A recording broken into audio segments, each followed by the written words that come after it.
Part 2, Chapter 12. The higher forms of mental life and action and their curative influence. The preconscious range of the mind's activity is not confined to the formation of the tissues, nor to the carrying on of all the involuntary movements of the organism, nor to the instinctive operations of the soul, but manifests its phenomena in all the higher workings of the mind. It often exhibits phenomena which far transcend its ordinary conscious powers, and above and beyond anything that it can accomplish by any volitional effort, and thus demonstrates its native divinity and its celestial citizenship. As God is immanent in human nature, there is something infinite in the capacities and possibilities of every soul. It sometimes asserts its divine freedom, rises above the range of the senses, breaks loose from their trammels, and operates in a way analogous to that of angels and spirits without organic conditions. For, as Morel has said, as the conscious life of the soul links us by numberless gradations to the sense world, so the preconscious life of the soul brings us into a series of relationships with the spiritual world. Man is spiritually an amphibia, or exhibits the phenomena of a double life. While possessing faculties and organs that adapt him to a life on the world that is manifested to the senses, he has faculties and powers, often only in an undeveloped rudimentary state, that connect him with a range of life on a higher plane of existence. The younger Fichte, after a long and patient study of these higher phenomena of the mind's action, has discovered the central fact, the underlying principle, that explains them all. He comes to the conclusion that they exhibit a different relation of the soul to its own organism from the ordinary one, and that, besides the ordinary states of consciousness, demonstrably connected with the nerves and brain, there exist others also, the constitution of which leads us to the necessary admission that the soul develops them out of itself, while in a condition relatively or absolutely free from the influence of the body. These latter states demonstrably distinguish themselves by a preponderating vivacity, rapidity, and intensity. If the mind can, and sometimes does, act in the present state of existence free from the external apparatus of the body and independent of organic conditions, then we find here an unerring prophetic intimation of its immortality, at least a philosophical and demonstrated basis for the universally prevalent belief of this, which lies so deeply embedded in the religious consciousness of the race. The higher forms of mental phenomena of which we speak in this chapter have been exhibited by all the religions of the world, especially in their earlier history, and constitute a large share of their marvelous and so-called miraculous element, and have given to those religions their currency and access to the popular belief. Among these we may mention clairvoyance, or mental perception, clairaudience, or an internal hearing, second sight, the Neoplatonic ecstasy, somnambulism and the trance, the prophetic vision, or a discernment of the future, and all the phenomena of revelation, intuition, and inspiration. These are not, in the ordinary sense, miraculous gifts, but are powers belonging to the nature of all souls, but in most individuals existing potentially rather than as a fully educated or developed mental activity. In all these manifestations of the latent powers of the soul, we discover in them a greater or lost degree of freedom from bodily conditions. This is a fact common to them all.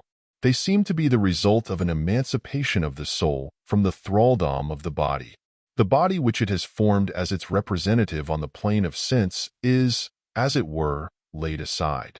Paul had experiences of this independent action of the mind, and was caught up into the heavens, and declared that he knew not whether he was in the body or out of it.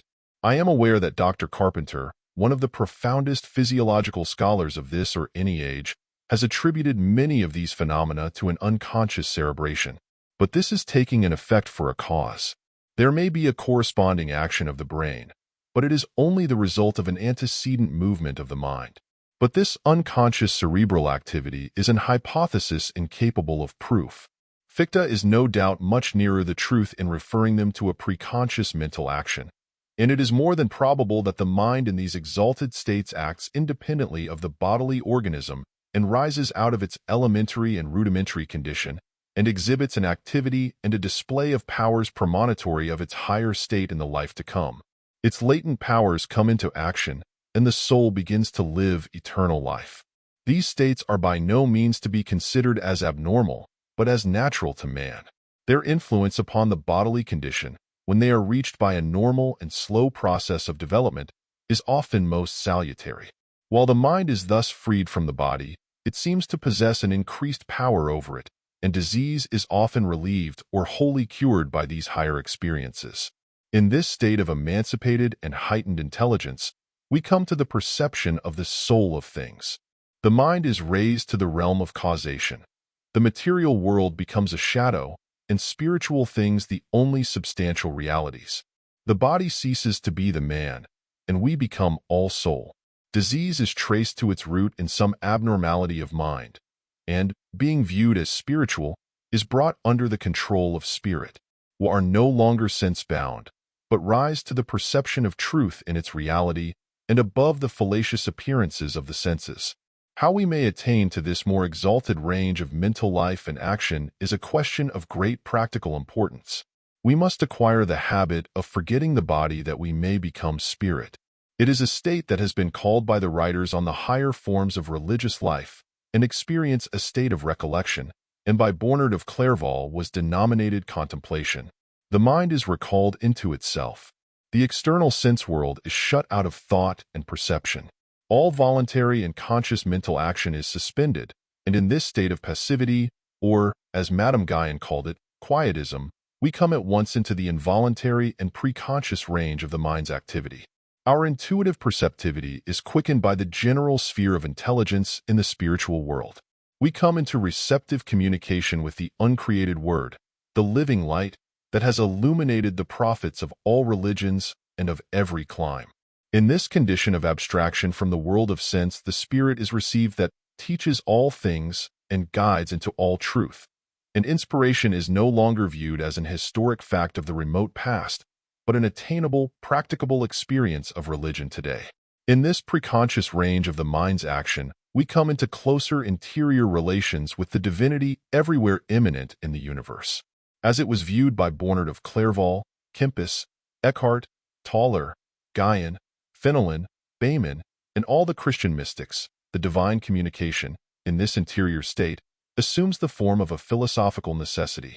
The man, emptied of self and the world, and raised above the fallacious appearances of the senses, is infallibly filled with the deity and with heavenly light, and be in accordance with the old principle that nature abhors a vacuum. Certain it is, if we are freed from all that is repellent to the divine life and light, and everything is removed from the mind that is opaque to spiritual truth and bars its ingress to the soul, we come into a state where our individual life is mingled with the divine existence, and our soul acts in harmony with the oversoul, like the sound of two musical strings vibrating in unison and flowing together in one concordant strain. This exaltation of the intellect and harmonizing of the disturbed emotional nature cannot but give a quickening influence to every department of our being, and God's saving health permeates and pervades the entire man. In this more exalted range of the mind's activity, communication with the world of angelic life becomes its normal condition, and the soul goes to it as instinctively and naturally as the newborn animal to its native element. It is the dawn of immortality. The present conscious attainment of eternal life is one of the truths taught by Buddhism, but more clearly in the sublime spiritual utterances of Jesus the Christ. To know God is eternal life. He that believeth on me hath everlasting life, and shall never die. When we rise above the life of sense to the true life of the Spirit, we attain to immortality, and lay hold of eternal life. We come to the attainment of a resurrection this side the grave, for the anastasis, of which Jesus speaks, is not the resuscitation of a dead body in the graveyard, nor an ascent in space, but an ascent in the scale of life from a natural, sensuous existence to a spiritual mode of thinking, feeling, and perception. The resurrection is a state attainable in the present life. It is the liberation of our spiritual powers and faculties from their material thraldom. The supersensual world is no future world. It is now present. It can at no point of finite existence be more present than at another, nor more present after an existence of myriads of lives than at this moment. It is not necessary that I should be first severed from the terrestrial world before I can obtain admission into the celestial one. I am in it and live in it even now far more truly than in the terrestrial. Even now it is my only sure foundation, and the eternal life, on the possession of which I have already entered, is the only ground why I should prolong this terrestrial one. That which we call heaven does not lie beyond the grave. It is even here diffused around us, and its light arises in every pure heart. That heaven and eternal life are states of the soul to be unfolded here and now, and not to be reached by locomotion through space to some distant stellar orb in the material universe, and at some indefinite future time, is one of the plainest teachings of Jesus the Christ. According to him, immortality is already in man, and the kingdom of the heavens is at hand, that is, within our present grasp. On this subject, Schleiermacher says in the conclusion of his second discourse on religion, "The final aim of a religious life is not the immortality which many wish for and believe in, or only pretend to believe in, not that beyond time, or rather after this time, but yet in time, but the immortality which we can have immediate in this temporal life, in the midst of the finite to be one with the infinite and be eternal in every instant. This is the immortality of religion. In this resurrection state, which Christianity makes attainable on earth, the soul is not dependent upon the bodily senses for its perceptions, but, like naked lamp, she is one shining sphere, and round about hath perfect cognizance whatever in her horizon doth appear. She is one orb of sense, all eye, all touch, all ear,